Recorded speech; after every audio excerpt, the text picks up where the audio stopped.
Good morning. Keysha Johnson here. Thank you so much for catching the replay. If you can be so kind and type in hashtag replay so I will know that you are watching. And if you are tuning into any of my broadcasts for the very first time, go ahead and type a number 1 in the comments so we can welcome you. And if you're new here, we are reading through the 1 Year Bible. Today is January 16. I came on just 1 to 2 minutes earlier, so if you're watching the replay, you can go ahead and fast forward this.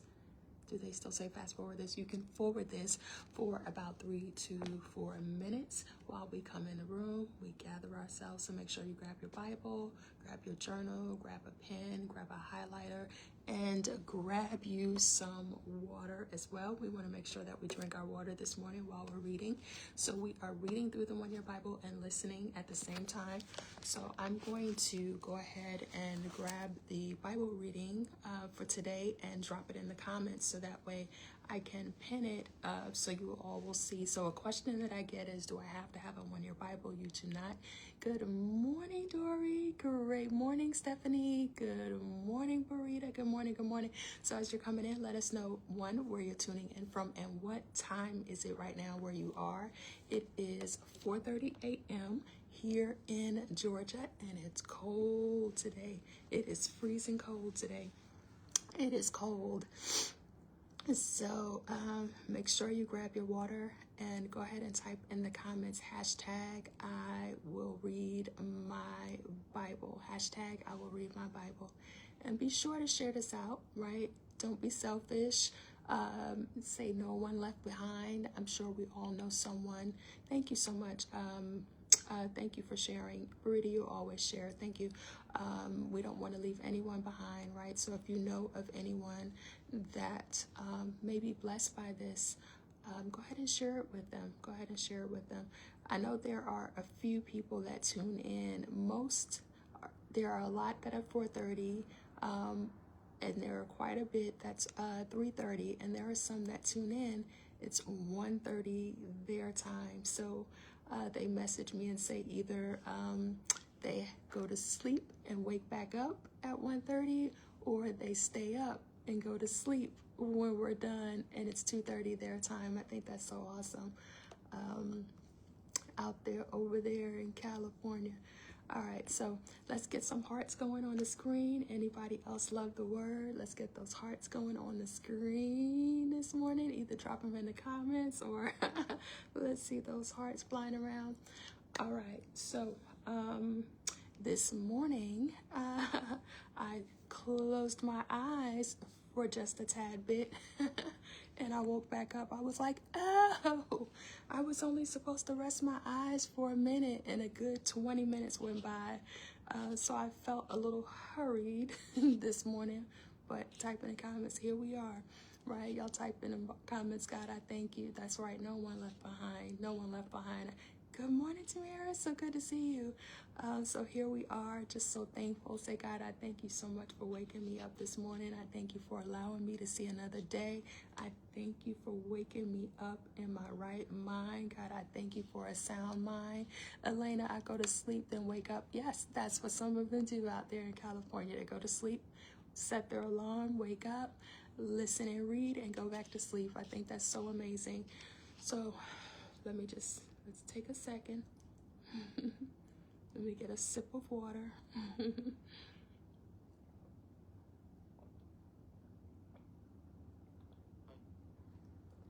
If ever you wake up, don't ever say, I'm just going to rest my eyes for a second. Y'all type in the comments, it's a trap.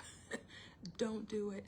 All right, so let's go ahead and get started. I am pulling up the audio for the 1 Year Bible, and we are on January 16. And if you have your water, go ahead and type in the comments hashtag I will drink my water.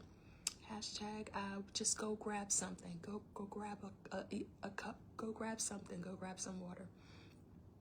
All right, let's go ahead and get going. So, did I forget anything? I felt a little hurried this morning, but that's all right. So let's go ahead and get started. And my stuff is not in order, but it's all right. Let me know how the volume is. If it's okay, type a number 2. We begin, as usual, in the Old Testament. Our reading today will will come from the book of Genesis, chapter 32, verse 13. We'll go through chapter 34 and verse 31. Here in Genesis 32, we'll see that Jacob expected a battle and his concern was escape, not reconciliation. He saw the army of angels protecting him, but even that didn't encourage his faith. Mahanaim means double camp, his camp and the camp of God's angels. Had Jacob recalled his experience with God, Bethel, he would not have been afraid of Esau. One minute Jacob prayed for God's help, and the next minute he devised some new way to appease his angry brother. He reminded God of his great promises and then acted as though God had never spoken.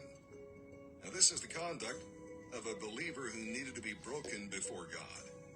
He prayed to be delivered from Esau, but his greatest need was to be delivered from himself. Jacob was broken to be healed and weakened to be strengthened. When he surrendered, Deliver he me won from myself and became a prince with God.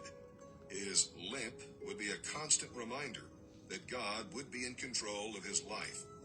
God fights against us with his left hand and for us with his right hand. That's what John Calvin wrote. When we let God have his way, it is the dawning of a new day. And as we move into chapter 33, we'll see that Jacob had seen God and been given a new name. But the benefits of his experience didn't appear immediately. Sometimes he acted like Jacob, the heel catcher, and sometimes like Israel, the prince with God. Deliver me from Many of myself. God's people fail to live up to their new life in Christ because they don't claim what they have by faith. God had to give Jacob a limp to encourage him to walk by faith.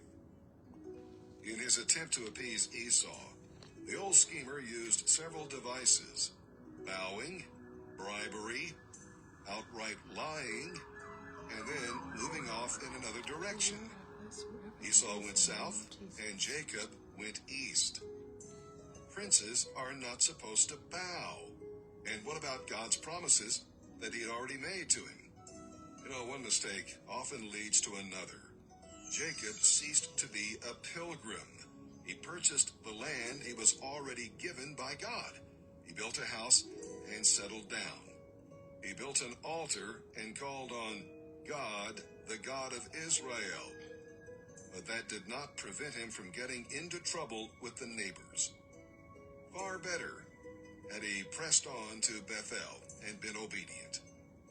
And with that, let's begin our reading today, here in the Old Testament. Let's see some hearts.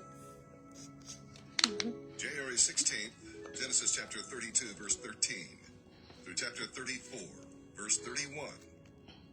Jacob stayed where he was for the night and prepared a present for Esau: 200 female goats, 20 male goats, 200 ewes, 20 rams, 30 female camels with their young, 40 cows, 10 bulls, 20 female donkeys, and 10 male donkeys.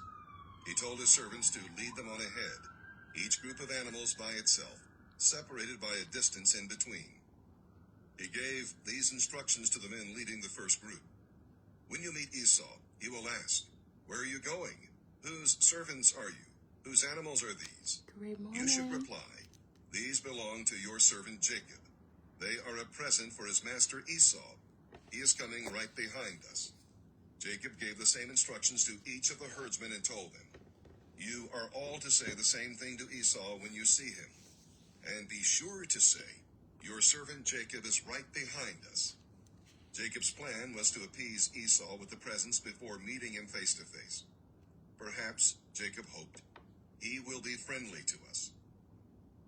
So the presents were sent on ahead, and Jacob spent that night in the camp. But during the night, Jacob got up and sent his 2 wives, 2 concubines, and 11 sons across the Jabbok River. After they were on the other side, he sent over all his possessions. This left Jacob all alone in the camp, and a man came and wrestled with him until dawn. When the man saw that he couldn't win the match, he struck Jacob's hip and knocked it out of joint at the socket. Then the man said, "Let me go, for it is dawn." But Jacob panted, "I will not let you go until you bless me. What is your name? The man asked. He replied, Jacob. Your name will no longer be Jacob. Say, The man I will told not him, let you go. It is now Israel, because you have struggled with both God and men and have won. What is your name? Jacob asked him. Why do you ask? The man replied. Then he blessed Jacob there. Jacob named the place Peniel, face of God, for he said, I have seen God face to face, yet my life has been spared. The sun rose as he left Peniel, and he was limping because of his hip. That is why even today the people of Israel don't eat meat from near the hip, in memory of what happened that night. Then in the distance, Jacob saw Esau coming with 400 men. Jacob now arranged his family into a column, with his 2 concubines and their children at the front, Leah and her children next, and Rachel and Joseph last. Then Jacob went on ahead. As he approached his brother, he bowed low 7 times before him. Then Esau ran to meet him and embraced him affectionately and kissed him. Both of them were in tears. Then Esau looked at the women and children and asked, Who are these people with you? These are the children God has graciously given to me, Jacob replied. Then the concubines came forward with their children and bowed low before him. Now Leah came with her children, and they bowed down. Finally, Rachel and Joseph came and made their bows. And what were all the flocks and herds I met as I came? Esau asked. Jacob replied, They are gifts, my lord, to ensure your goodwill.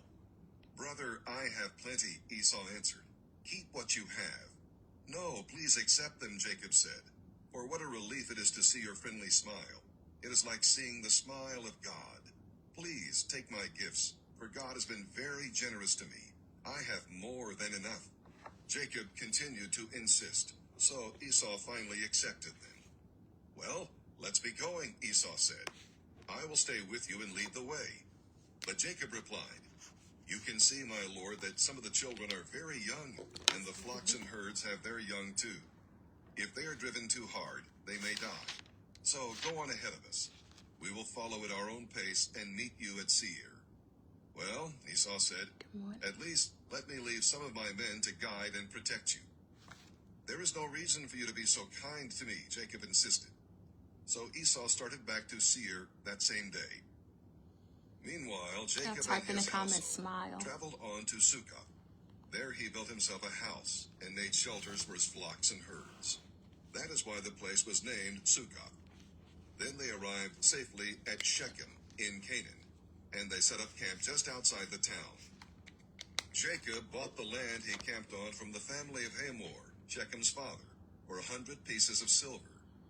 And there he built an altar and called it El Elohe Israel.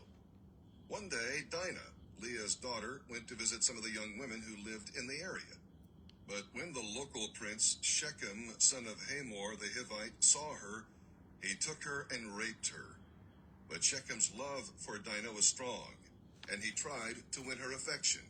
He even spoke to his father about it. Get this girl for me, he demanded.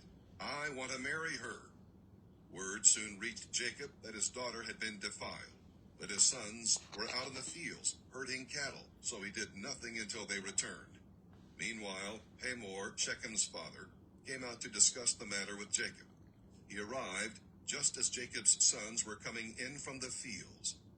They were shocked and furious that their sister had been raped. Shechem had done a disgraceful thing against Jacob's family, a thing that should never have been done. Hamor told Jacob and his sons, My son Shechem is truly in love with your daughter, and he longs for her to be his wife. Please let him marry her. We invite you to let your daughters marry our sons, and we will give our daughters as wives for your young men. And you may live among us. The land is open to you. Settle here and trade with us. You are free to acquire property among us. Then Shechem addressed Dinah's father and brothers. Please be kind to me, and let me have her as my wife, he begged. I will give whatever you require. No matter what dowry or gift you demand, I will pay it. Only give me the girl as my wife. But Dinah's brothers deceived Shechem and Hamor because of what Shechem had done to their sister. They said to him, "We couldn't possibly allow this because you aren't circumcised. It would be a disgrace for her to marry a man like you. But here is a solution. If every man among you will be circumcised like we are, we will intermarry with you and live here and unite with you to become one people. Otherwise, we will take her and be on our way." Hamor and Shechem gladly agreed, and Shechem lost no time in acting on this request, for he wanted Dinah desperately. Shechem was a highly respected member of his family, and he appeared with his father before the town leaders to present this proposal. "Those men are our friends," they said. "Let's invite them to live here among us and ply their trade. For the land is large enough to hold them, and we can intermarry with them. But they will consider staying here only on one condition. Every one of us men must be circumcised just as they are. But if we do this, all their flocks and possessions will become ours. Come, let's agree to this so they will settle here among us." So all the men agreed and were circumcised. But 3 days later, when their wounds were still sore, 2 of Dinah's brothers, Simeon and Levi, took their swords, entered the town without opposition, and slaughtered every man there, including Hamor and Shechem. They rescued Dinah from Shechem's house and returned to their camp. Then all of Jacob's sons plundered the town because their sister had been defiled there. They seized all the flocks and herds and donkeys, everything they could lay their hands on, both inside the town and outside in the fields. They also took all the women and children and wealth of every kind. Afterward, Jacob said to Levi and Simeon, "You have made me stink among all the people of this land, among all the Canaanites and Perizzites. We are so few that they will come and crush us. We will all be killed." "Should he treat our sister like a prostitute?" they retorted angrily. All right, let's pause this. Let's do some hearts for the word. For those of you all that are tuning in, good morning. So good to see you all. So glad you all are here. Hold on. There's something I wanted to do. Okay, first, let's take a moment. Take a sip of water. And so what we will do, what we will do, and this helped. For the last couple of days, I was just like, okay, we've been on live for an hour, a whole hour. Why did I not finish this first water bottle? So as we are listening to the commentary, make sure you're grabbing your water and you're drinking during the commentary. I realize when I'm reading, I'm focused and I'm highlighting.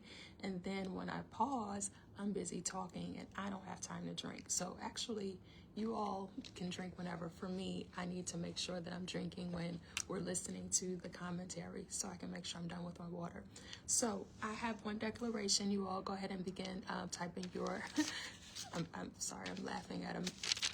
You all begin to type your declarations in the comments. And there were two things that I heard that I want to share. And it's for somebody here on the live.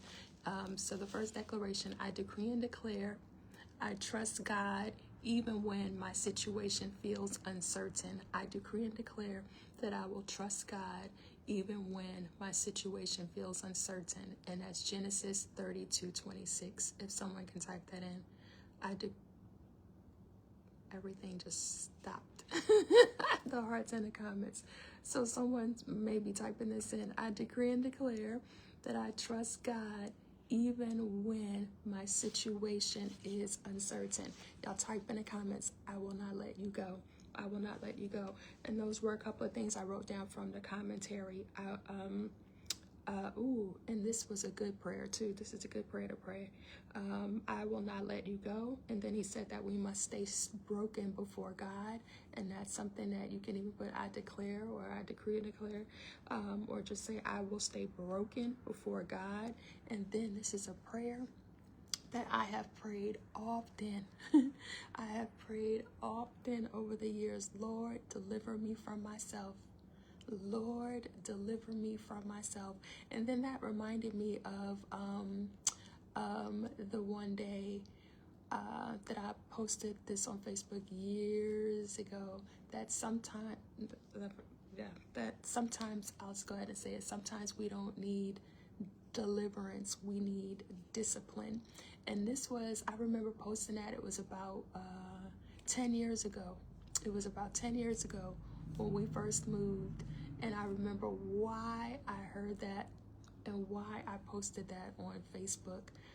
But anyway, I just wanted to, that kind of just came to mind. So, and the other thing that I wrote down from the commentary, he said that the limp reminds us that God is in control of our lives.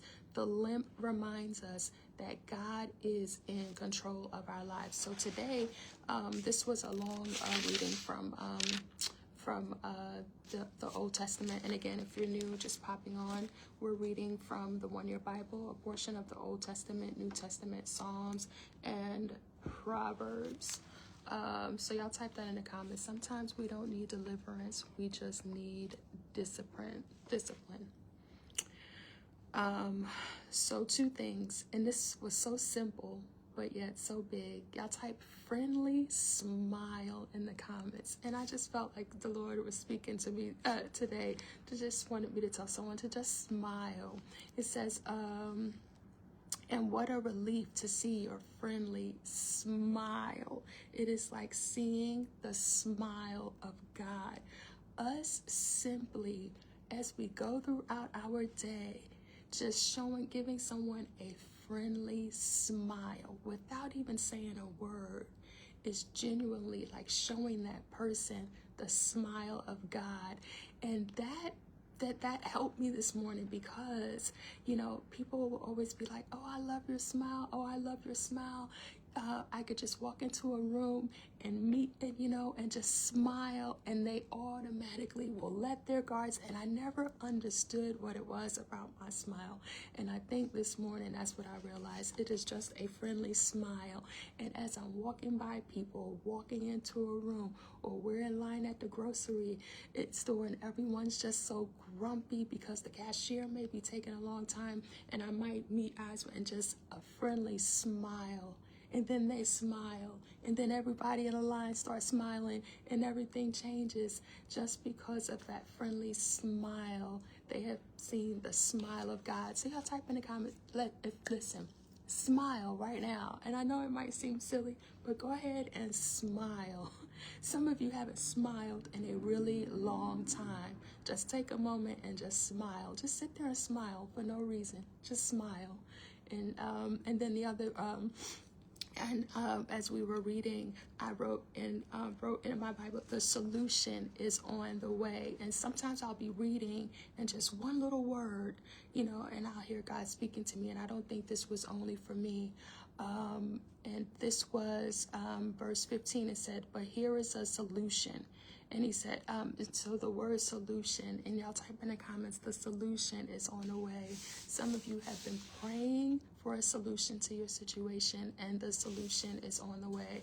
And y'all type in the comments, may God give me a solution to all my situations. May God give me a solution to all my situations. And we're going to have a little bit of a longer pause, simply because we're here. I want to go ahead and ask these questions. So remember, I shared the What Now book, which is kind of like a companion to the One Year Bible. It's not written through, it's not, what I want to say, not produced, what's the word I'm looking for? It's not written by Tyndale, who publishes. It's not published by Tyndale, who publishes the One Year Bible. The author is Christopher R. Bennett, and I've had this book for several years. They changed the cover, but these are on Amazon, or I guess any local bookstore.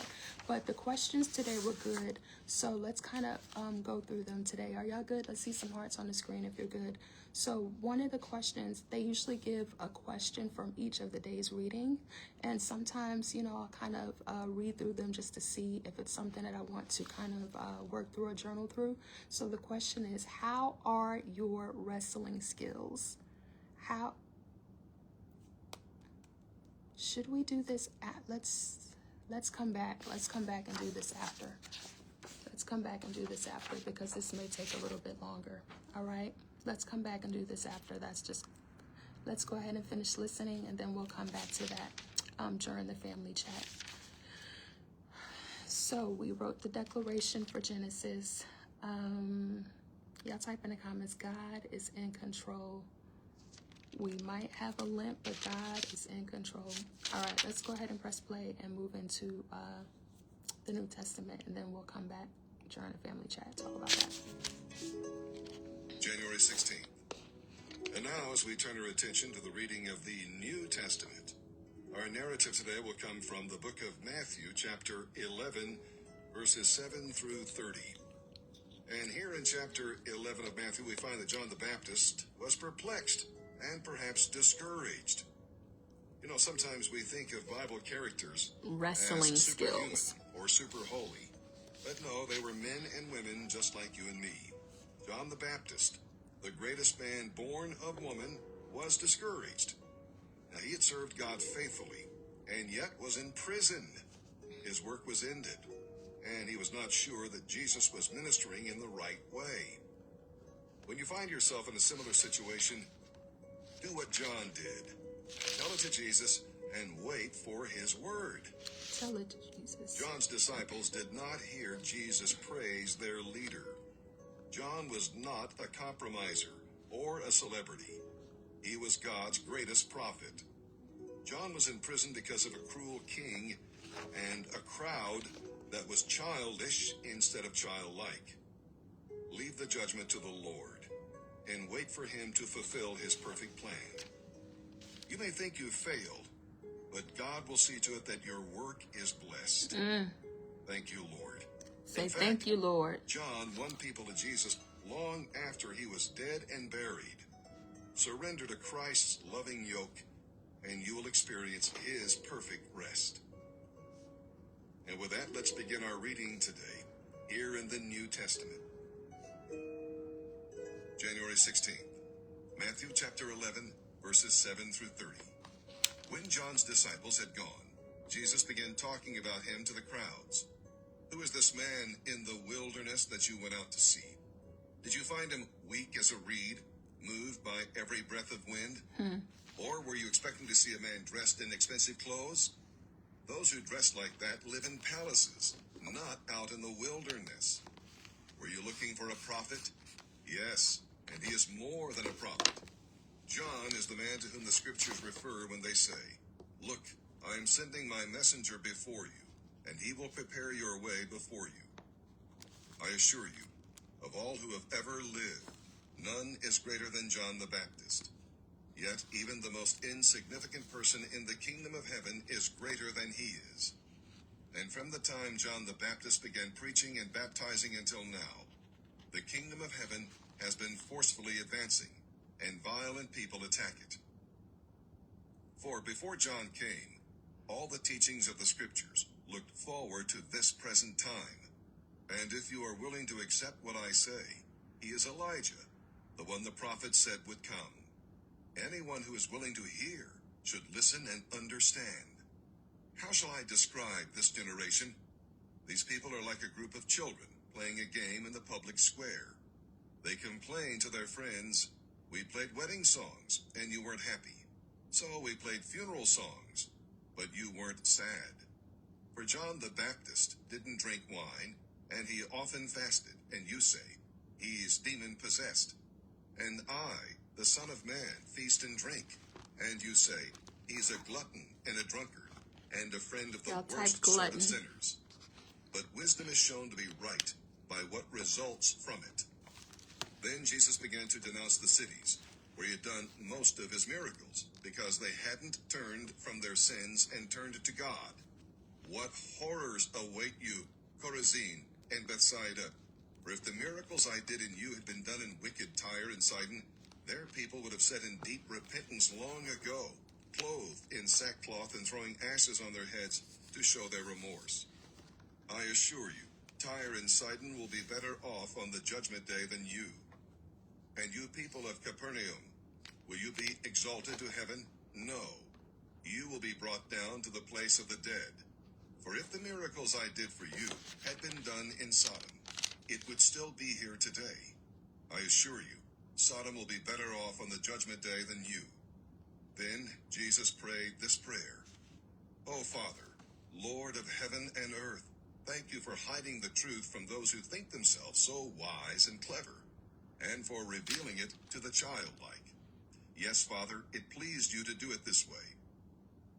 My Father has given me authority over everything. Good morning. No one really knows the Son except the Father, and no one really knows the Father except the Son, and those to whom the Son chooses to reveal him.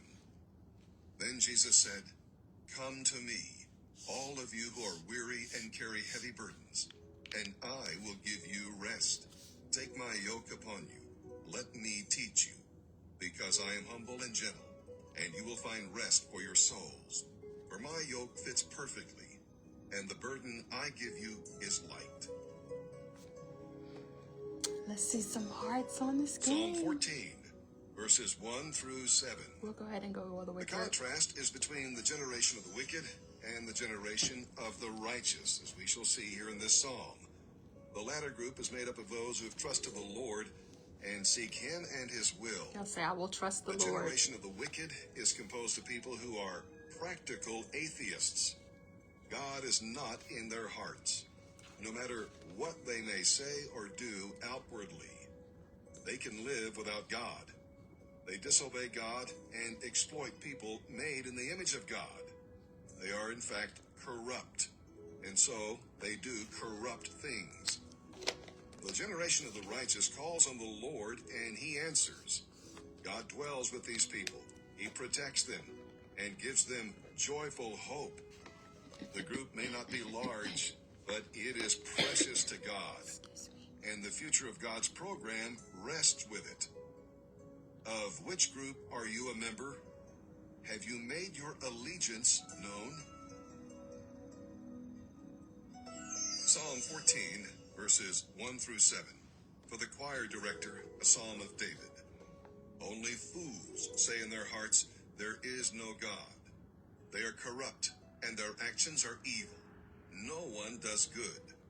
The Lord looks down from heaven on the entire human race. He looks to see if there is even one with real understanding, one who seeks for God. But no, all have turned away from God. All have become corrupt. No one does good, not even one. Will those who do evil never learn? They eat up my people like bread. They wouldn't think of praying to the Lord. Terror will grip them. For God is with those who obey him. The wicked frustrate the plans of the oppressed, but the Lord will protect his people. Oh, that salvation would come from Mount Zion to rescue Israel. For when the Lord restores his people, Jacob will shout with joy, and Israel will rejoice. Proverbs chapter 3, verses 19 and 20. By wisdom the Lord founded the earth. By understanding he established the heavens. By his knowledge the deep fountains of the earth burst forth, and the clouds poured down rain. All right, let's see some hearts in the screen. Let's say, God, I thank you for your word today. Was another good day. There is so much today. Listen, y'all type in the comments, there's always something to work on. There's always something to work on. So let me back this up and slow down and see how we're going to do this. All right, so while you all are typing your takeaways in the comments, what is one thing that stood out to you? Was it a word, a phrase, a verse? What stood out to you in today's reading? While I kind of go through, because I highlighted and wrote down quite a few different things between my notes and what I highlighted. So let's back up to the beginning. Let's go back to the beginning. So we started in Genesis. So we are going to back up and go to Genesis, because the questions for today was, how are your wrestling skills? And I'll come back and read the comments, what you all are typing in, but I want to make sure that I share this. How are your wrestling skills? And I saw someone write listening skills, and I very well could have said that in error, but the question is, how are your wrestling skills? How are your wrestling skills? So that's the first part of the question. And it says, Jacob would not let go of God until he received a blessing. Are you willing to hold on to God with that type of fervor? Are you willing? Do you have any scars like Jacob's limp from holding on to God? Share the story of your scars with someone today who needs encouragement in their faith.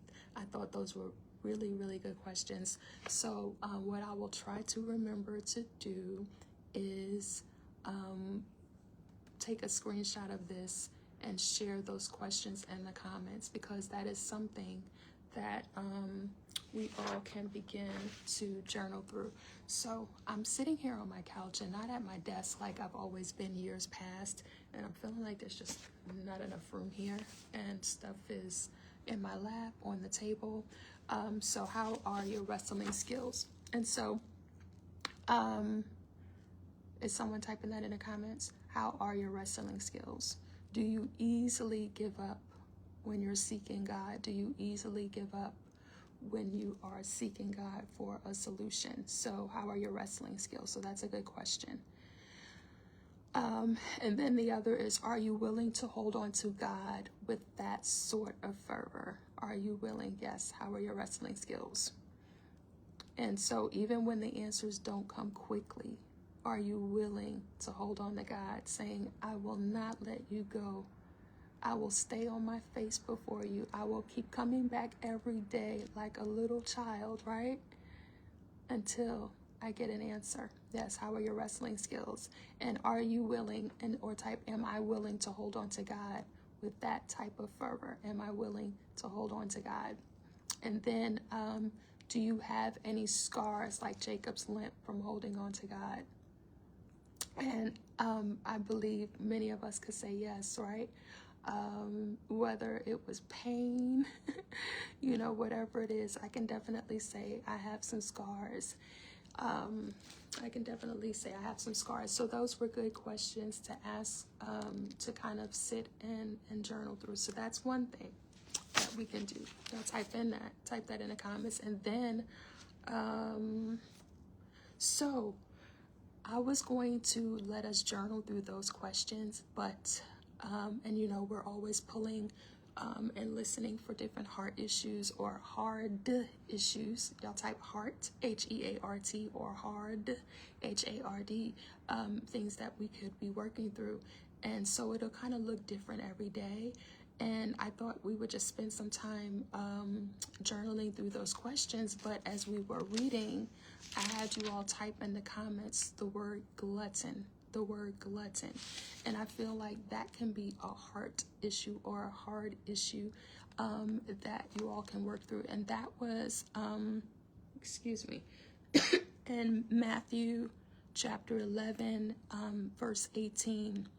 It says, for John didn't spend his time eating and drinking, and you say he's possessed by a demon. Actually, verse 19. So y'all type in Matthew 11, verse 19. It says, the Son of Man, on the other hand, feasts and drinks, and you say he's a glutton and a drunkard. And so when I heard that word glutton, I immediately circled it and had you all write it in there. So you can ask, what am I overindulging in? What is it that I am overindulging in, and taking some time and working through that.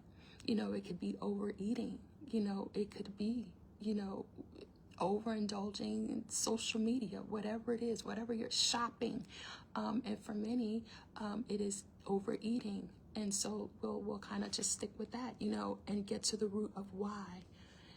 What is it that I'm dealing with emotionally that's causing me to turn to food rather than God, and getting to the root. So definitely that could be the heart or hard issue for today. And then asking the Lord to help you to get to the root of it, and why it is that you're turning to Him.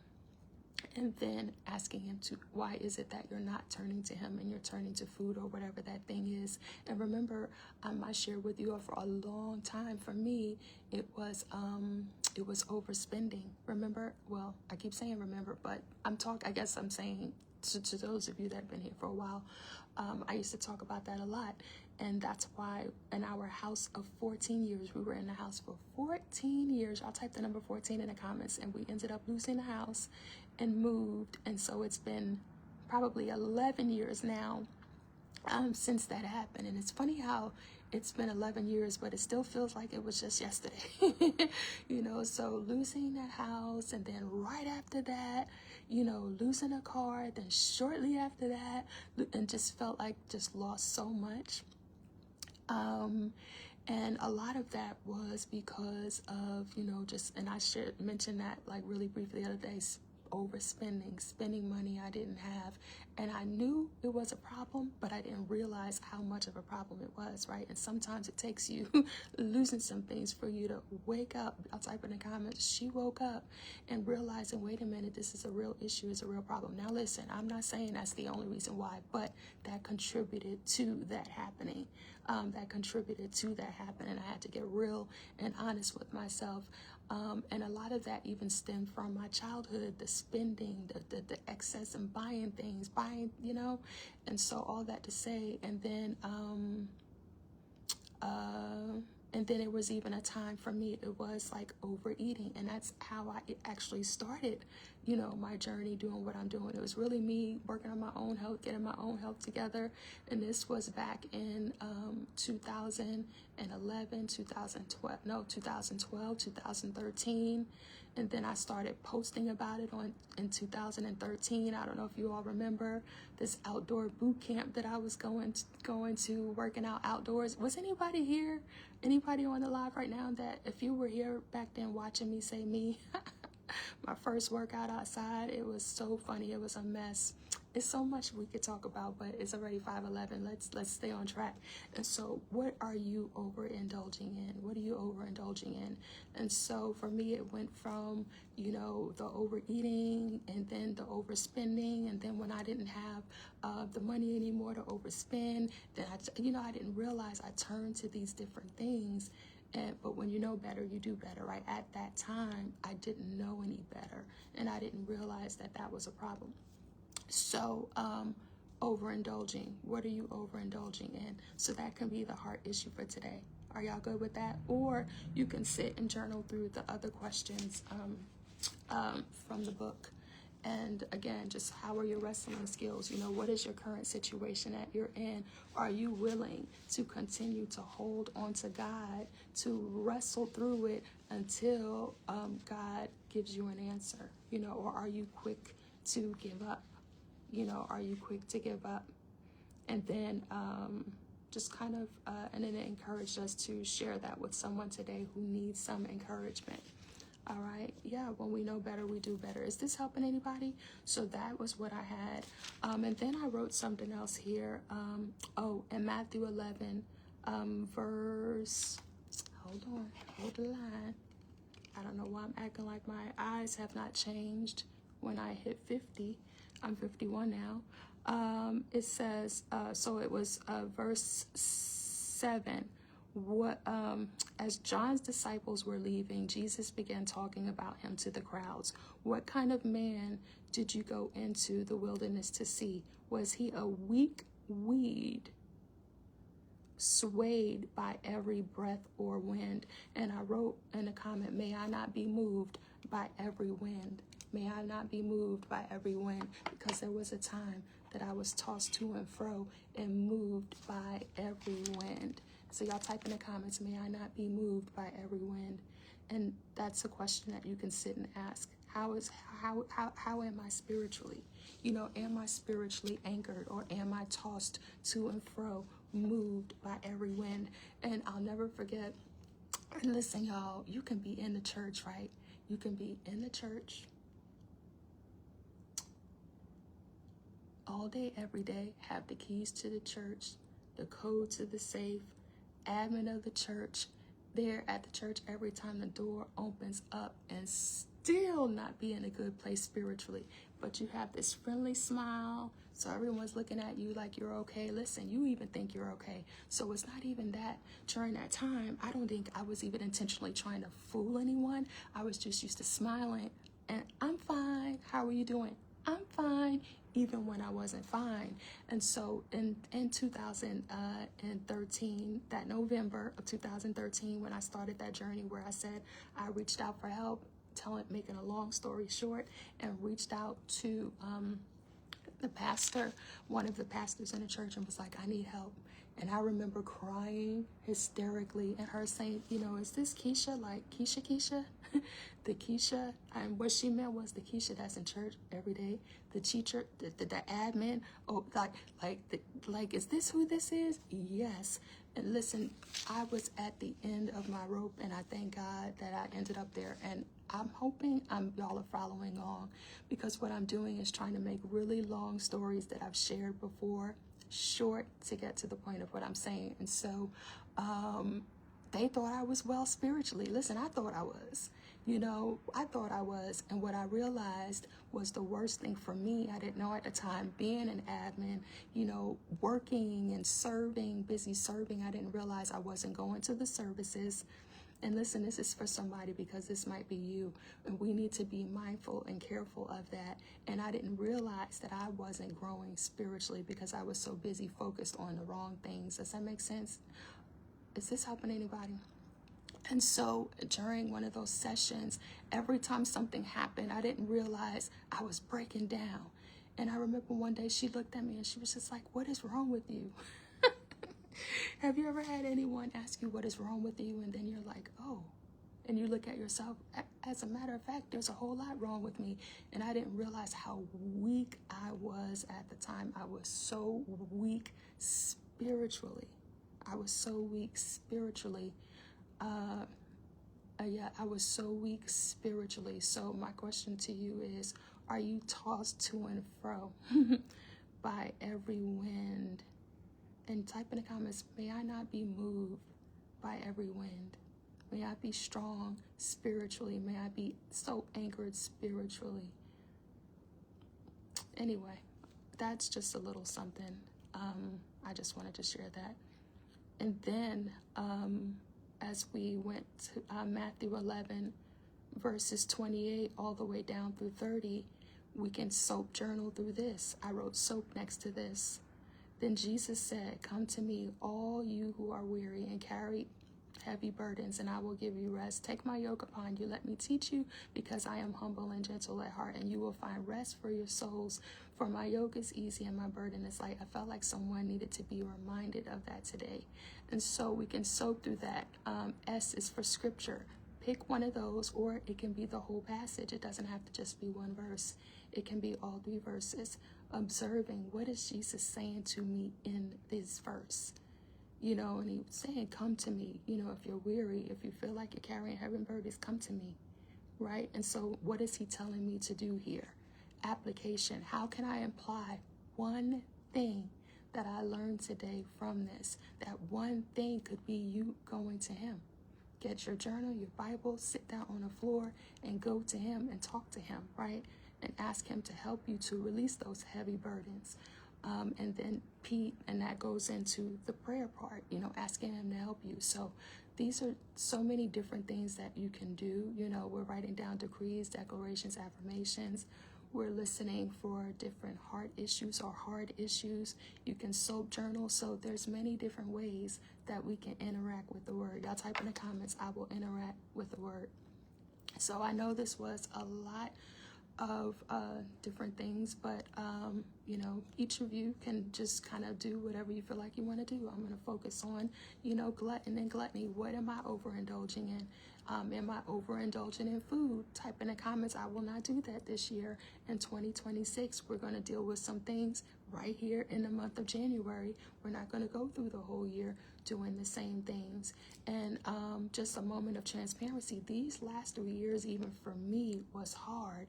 And I wrestled and struggled with showing up, even knowing that God, we don't have to be perfect in order for God to use us, right? We can be going through our own things, having our own struggles, and God can still use us. And so with that, I myself was even reverting back to different things, coping mechanisms, and what time is it? It's 5:19. So there's something for all of us to be working through. Let me reel it back in. Were we done? Was that all that I had?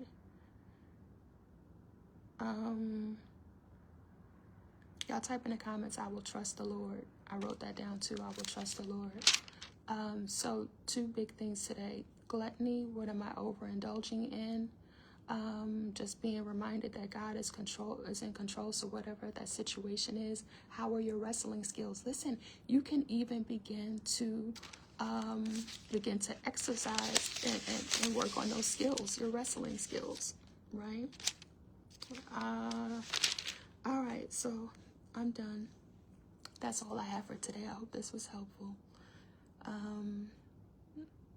Listen, it's already January 16th, and some can say that they're still doing the same exact thing that they were doing in 2025. And that's why I don't even post these types of posts anymore. I remember I used to post and this is me personally, right? This is me personally. This is not me talking about anyone that's doing anything.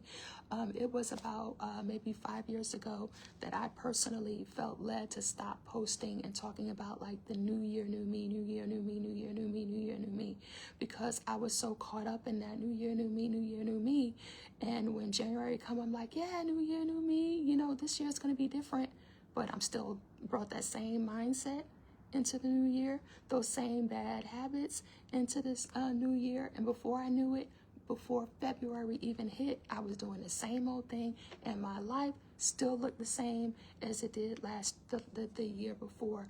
And I remember posting about that and saying that there is nothing magical about the new year. I start working on things in October. That comes from decluttering my house. Like, I'm doing things in October, November, and December, preparing for the new year. I'm not waiting until January 1 to say, I'm going to start reading the Bible. I'm going to start eating better. I'm going to start working out. I'm going to start doing these things, because that's how I would set my own self up to be disappointed. Because before February came, I'm like, I'm still doing the same exact thing.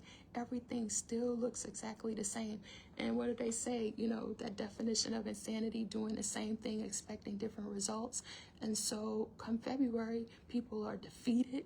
Are y'all still here? I know y'all. Can I see some hearts or something if y'all are following me, if this is helping anybody? So I personally don't even use that language. I don't post like that, and I used to do that, and I just don't do that. I personally just start working on things, in October. I know the new year is coming. I'm decluttering not only my house, things spiritually, doing work by, that's just me. And so all that to say, there's someone on this live right now that's probably like, I thought this was going to be my new year. Still the same issues, the same problems. I'm doing the same things. Nothing looks different. Why? And that is because there is nothing magical about a new year, right? If we're not working on our mindset, changing our thoughts, working on our habits, changing our habits, we can't expect for things to be new and different just because it's a new year. And all of that to encourage someone, right? You get to make a decision today to change that. If you feel like you're discouraged, like it can still be your year. This can still be your year. I just don't get caught up in that. I just don't anymore. And I'm not trying to be like, what do they call them, a Debbie Downer? That's not what this is about. This is talking to those that are already on day 16 feeling discouraged. How did I get on that topic? But obviously it was for somebody. So I don't even remember what I was talking about that led to that. I said something. I don't know. I can't remember. But so yeah, I think I was talking about gluttony, maybe, and this can still be your year, and whatever that thing is that you're overindulging in. Okay, yeah, I don't know, I don't remember. I said so much. So I pray that this was helpful. Me either. Dory, I don't even know what I said to make you say that. I'm just seeing your comment. So you all have a wonderful day. What else? I wrote down some things from the commentary. Declaration. So the declaration, I have 2 minutes and then I'm going to hop off. I decree and declare I trust God even when my situation is uncertain. That was Genesis 36:26. I wrote down a bunch of stuff. Let's see. I decree and declare that I will trust the Lord and seek him and his will. I decree and declare that I will trust the Lord and seek him and his will. If someone can type that in the comments. I decree and declare that I will trust the Lord and seek him and his will. What else did I write down? You might think you failed, but God will show you that your work is blessed. That was so good. That was so good. That was so good. And that spoke directly to me. Because a lot of times, oh, that was good. So that was for me personally. God, I thank you for that reminder on today. What else? And then I wrote down doubt, which started yesterday in Matthew 11:3-6. And then today, we picked back up, what was it, Matthew 11:7-30. So that was really something that we could have worked through yesterday, but that's for me personally. I need to read about renewing my mind. Okay, let me see something, because I have so much. Oh, I have to really hop off. Who was it that said that? Tiffany, send me a message because I have something I can send to you. There is so much in my Dropbox, and I was trying to quickly see if I could find the simplest link to send to y'all. Renewing Mind. So much in my Dropbox. Watch so much come up over the years. Y'all gonna see all the stuff over the years. All of these PDFs from over all of these years on lessons and different things. I sent to my ladies that were going through Wellness God's Way. Let's see. Oh, there's so much. I'm trying to pick. Message me, Tiffany. Message me, because there's so much here that I could send. So many different PDFs. I save everything. This is going back from years, because that's definitely one of the weeks that we go through. Okay, here it is. I have a list of the scriptures that you can read and meditate on for renewing your mind. But let me hop off of here. I love you all. Let's see some hearts on the screen. Y'all have a wonderful day. And I will see, tomorrow is Saturday. I'll see y'all 7:30. Y'all type 7:30 in the comments. I will not be on at 4:30 in the morning on Saturday. I will sleep in a little bit, and we will be on at 7:30 a.m. Eastern Standard Time. And Tiffany, if you message me right after the live, I won't get to you until like later on in the day, because I'm going to finish going through my routine and stuff. I almost finished my water. And so tomorrow is Saturday, right?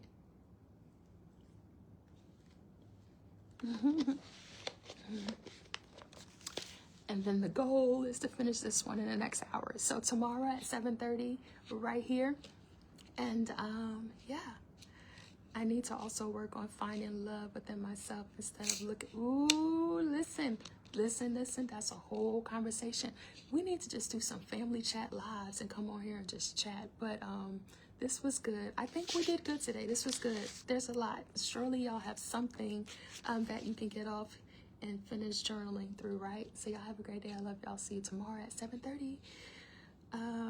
Finished your water? Yes. If you finished your water, y'all type that in the comments so I can come back and see who else finished their water with me. And so this is my second bottle that I try to do it early in the morning. So I feel like what we do in the morning sets the tone for the day. So if we start our day drinking the water, you'll realize that throughout the day, you'll start drinking your water. So what we do here in the morning really does set the tone for the day. This is not a small thing that we're doing here. It's not a small thing. All right, love y'all. Gotta go before this goes to over an hour.